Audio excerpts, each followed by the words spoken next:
ក្មេងស្រីម្នាក់នេះកើតនៅប្រទេសកូរ៉េខាងត្បូងនាងរស់នៅក្នុងបដូលកុមារកំព្រាហើយគ្មាននរណាម្នាក់ត្រូវការនាងនោះទេប៉ុន្តែរឿងដែលមិនគួរជឿបានកើតឡើងចំពោះនាងកាលពី15ឆ្នាំមុននាងត្រូវបានតារាសម្ដែង Hollywood ដ៏ល្បីល្បាញនិងមានបំផុតម្នាក់គឺ Katherine Heigl យកទៅចិញ្ចឹមពីមណ្ឌលកុមារកំព្រានាងបានផ្លាស់ទៅរស់នៅក្នុងវិមានដ៏ប្រណិតមួយនៅក្នុងរដ្ឋអូតាតើជីវិតក្មេងស្រីនេះបានប្រែប្រួលយ៉ាងណាខ្លះចាប់តាំងពីពេលនោះមកហើយនាងមើលទៅដូចមិនដេចនៅពេលនេះប្រសិនបើអ្នកចូលចិត្តខ្លឹមសារវីដេអូនេះសូមជួយ Subscribe Channel របស់ Admin ដើម្បីឲ្យអ្នកទាំងអស់គ្នាអាចទទួលបានខ្លឹមសារវីដេអូចុងក្រោយបំផុតរបស់យើងឥឡូវនេះសូមចូលទៅកាន់ប្រធានបទរបស់យើងនៅថ្ងៃនេះក្មេងស្រីតូចនេះកើតនៅប្រទេសកូរ៉េខាងត្បូងក្នុងឆ្នាំ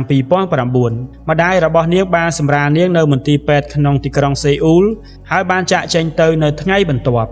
យោងតាមច្បាប់របស់ប្រទេសអាជ្ញាធរបានស្វែងរកម្ដាយរបស់នាងអស់រយៈពេល1ខែប៉ុន្តែជាអកុសលឆាប់នេះវាច្បាស់ណាស់ថានាងបានចាក់ចេញជារៀងរហូតក្មេងស្រីតូចនេះដែលគ្មានអ្នកមើលថែត្រូវបានគេបញ្ជូនទៅមណ្ឌលកុមារកំព្រាជាកន្លែងដែលនាងចំណាយពេល9ខែដំបូងនៃជីវិតរបស់នាងខែដំបូងទាំងនោះពិតជាលំបាកខ្លាំងណាស់នាងថែមទាំងត្រូវទទួលការវះកាត់បេះដូងចំហ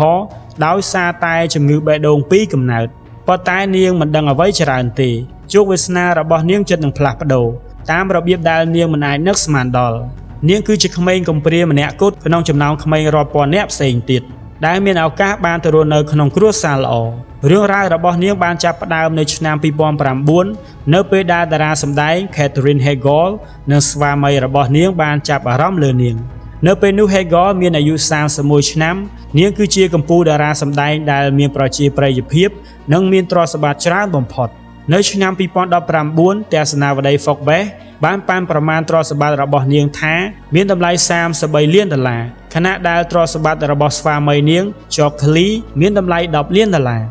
ប្រទេសកូរ៉េខាងត្បូងមានកន្លែងពិសេសនៅក្នុងបេះដូងរបស់ Katherine Heigl ពីព្រោះឪពុកម្ដាយរបស់នាងផ្ទាល់បានយកប្អូនស្រីរបស់នាងមកចិញ្ចឹមពីប្រទេសកូរ៉េ3ឆ្នាំមុនពេល Heigl កើតនាងបានចែករំលែកថាខ្ញុំចង់ឲ្យគ្រួសាររបស់ខ្ញុំផ្ទាល់មានលក្ខណៈដូចគ្រួសារដែលខ្ញុំមកពី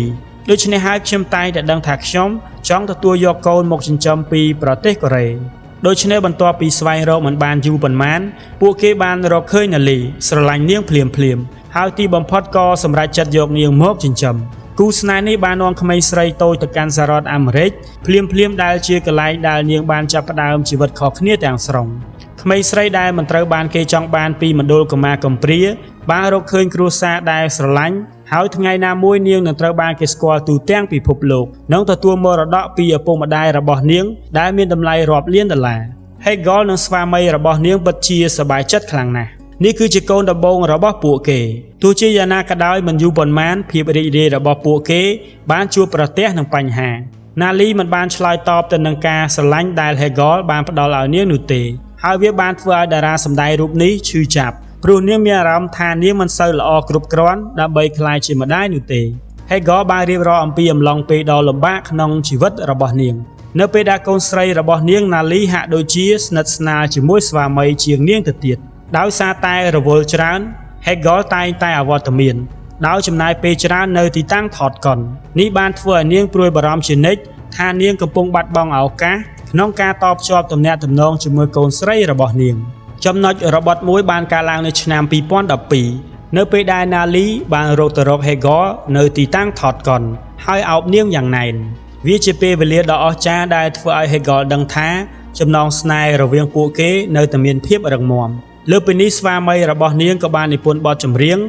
Nali Moon សម្រាប់កូនស្រីរបស់ពួកគេដើម្បីបង្ហាញពីសេចក្តីស្រឡាញ់របស់គាត់ចំពោះនាងទោះបីជាមានការលំបាកក៏ដោយណាលីបាននាំមកនូវសុភមង្គលជាច្រើនដល់ Heigl ក្នុងនាមជាម្ដាយថ្មីរបស់នាង Heigl បានបង្ហាញវាយ៉ាងដូចនេះថានាងបានធ្វើឲ្យខ្ញុំក្លាយជាម្ដាយហើយបានផ្ដល់គោលបំណងអត្ថន័យនិងទិសដៅដល់ជីវិតរបស់ខ្ញុំស្នេហាដ៏អស្ចារ្យគ្មានព្រំដែនបានផុសចេញពីជម្រៅនៃបេះដូងរបស់ខ្ញុំអរគុណដល់នាងនៅឆ្នាំ2012 Heigl និង Kelly បានយកកូនទី2របស់ពួកគេមកចិញ្ចឹមគឺកូនស្រីដែលមានឈ្មោះថា Adalady ក្នុងអំឡុងពេលបង្ហាញខ្លួននៅលើកញ្ចក់ទូរទស្សន៍ Heigl បានប្រាប់ពិធីករ Jay Leno ថាការយក Adalady មកចិញ្ចឹមគឺជារឿងចៃដន្យដ៏រីករាយ នាងបានបញ្យល់ថានាងនិង Kelly ដំបូងឡើយគ្រោងនឹងយកកូនមកចិញ្ចឹមម្ដងទៀតនៅបរទេសប៉ុន្តែបានជួបការលំបាកតាមសម្ដីរបស់នាងការយកកូនមកចិញ្ចឹមនៅប្រទេសកូរ៉េបានក្លាយជាការលំបាកខ្លាំងណាស់ហើយនៅក្នុងប្រទេសចិនក៏មានបញ្ជីរងចាំដ៏វែងផងដែរ5ឆ្នាំក្រោយមកនៅអាយុ39ឆ្នាំក្នុងឆ្នាំ2017នាងបានស្វាគមន៍កំណើតកូនប្រុសរបស់នាងគឺជូស៊ូក្មេងប្រុសនេះស្ថិតនៅក្នុងស្ថានភាពធ្ងន់ធ្ងរច្រើនជាង1ខែមុនថ្ងៃកំណត់សម្រាលដូច្នេះគ្រូពេទ្យបានសម្រេចចិត្តវះកាត់ជាអកុសលជូស៊ូមិនបានដកដង្ហើមភ្លាមបន្ទាប់ពីកំណើតនោះទេហើយគ្រូពេទ្យត្រូវបញ្ជូនអុកស៊ីសែនយ៉ាងលឿនដើម្បីជួយសួតឲ្យដំណើរការធម្មតាទោះបីជានាងរីករាយដែលបានក្លាយជាម្ដាយក៏ដោយក៏នាងត្រូវបានក្រដណ្ដប់ដោយភាពតានតឹងនៃការពិតនៃភាពជាម្ដាយផងដែរនាងតែងតែត្រឡប់ទៅផ្ទះវិញដោយតូចចិត្តដោយសារតែនាងបានខកនៅពេលវេលាសំខាន់ក្នុងជីវិតរបស់ជូស៊ូការសម្របសម្រួលការងារនិងកាតព្វកិច្ចជាម្ដាយគឺពិតជាលំបាកខ្លាំងណាស់សម្រាប់នាង Hagar បាននិយាយដោយបើកចំហអំពីការលំបាកដែលនាងបានជួបប្រទះរួមទាំងការថប់បារម្ភនិងបញ្ហាឈឺខ្នងដែលបណ្ដាលមកពីភាពតានតឹងនាងបានសារភាពថាមនុស្សនឹងប្រាប់អ្នកថាវាលំបាកយ៉ាងណាប៉ុន្តែអ្នកមិនដឹងទេលុះត្រាតែអ្នកបានជួបវាដោយខ្លួនឯង Hagar ក៏មិនប្រកាសថាអាចចិញ្ចឹមកូននៅទីក្រុងបានដែរដូច្នេះហើយគ្រួសាររបស់នាងបានផ្លាស់ទៅកសិដ្ឋានចិញ្ចឹមសត្វនៅខាងក្រៅរដ្ឋអូតាការផ្លាស់ប្ដូរនេះបានអនុញ្ញាតឲ្យនាងផ្ដោតលើភាពជាម្ដាយកាន់តែច្រើននៅកសិដ្ឋានរបស់ពួកគេមានឆ្កែ8ក្បាលឆ្មា3ក្បាលមាន់ពពែនិងសេះកុមារចូលចិត្តជនបទចំណាយពេលនៅមាត់ទឹកលោតលើស្មៅនិងមើលថែសត្វមាន់ Hagar ឲ្យតម្លៃទៅលើសន្តិភាពនិងភាពស្ងប់ស្ងាត់នៃរដ្ឋអូតា Hagar បានបង្កើតកូនមួយនិងយកកូន2នាក់មកចិញ្ចឹមក្នុងអាពាហ៍ពិពាហ៍នេះដូច្នេះណាលីមានគ្រួសារធំមួយគឺឪពុកម្ដាយបងប្អូនប្រុសស្រី2នាក់នាងគឺជាកូនច្បងក្នុងចំណោមពួកគេ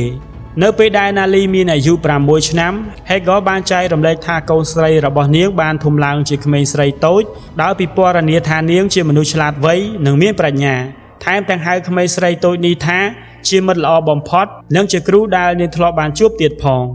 ណាលីប្រហែលជាត្រូវបាន Hagar ស្រឡាញ់ជាងគេជានិច្ចយើងបកទៅមុខ10ឆ្នាំទៀតគឺនៅខែវិច្ឆិកាឆ្នាំ2022នៅពេលដែលណាលីបានបង្ហាញខ្លួននៅលើកម្មវិធីជជែកមួយលើកនេះនាងបានមើលម្ដាយរបស់នាងពីក្នុងចំណោមទស្សនិកជនឥឡូវនេះនៅអាយុ15ឆ្នាំណាលីធំពេញវ័យហើយនាងរស់នៅក្នុងផ្ទះដែលមានតម្លៃ$4 លាននៅរដ្ឋអូតាសហរដ្ឋអាមេរិកដែលមានទេសភាពភ្នំដ៏អស្ចារ្យផ្ទះកញ្ចក់បន្ទប់គេងនិងឡដុតអូសលើពីនេះនាងក៏រីករាយនឹងរថយន្តប្រណិតដូចជា Range Rover ដែលមានតម្លៃ$10,000និងរថយន្ត Audi Q5 ពណ៌សដែលមានតម្លៃ$64,000 Hagar ផ្ដល់អាទិភាពដល់ការចិញ្ចឹមកូនរបស់នាងឲ្យបានធម្មតាដូច្នេះហើយណាលីមិនមានគណនីប្រព័ន្ធផ្សព្វផ្សាយបណ្ដាញសង្គមផ្ទាល់ខ្លួននោះទេហើយភាគច្រើននាងអាចត្រូវបានគេឃើញនៅក្នុង Instagram របស់ម្ដាយនាងតារាសម្ដែងរូបនេះតែងតែនាំណាលីទៅកាន់ប្រទេសកូរ៉េខាងត្បូងនិងណែនាំនាងឲ្យស្គាល់វប្បធម៌របស់នាងលើពីនេះនាងក៏បានចូលរួមក្នុងសកម្មភាពសប្បុរសធម៌ផងដែរ Hagar និងម្ដាយរបស់នាង Nancy បានបង្កើតមូលនិធិ Jason DeBay Hagar Foundation ក្នុងឆ្នាំ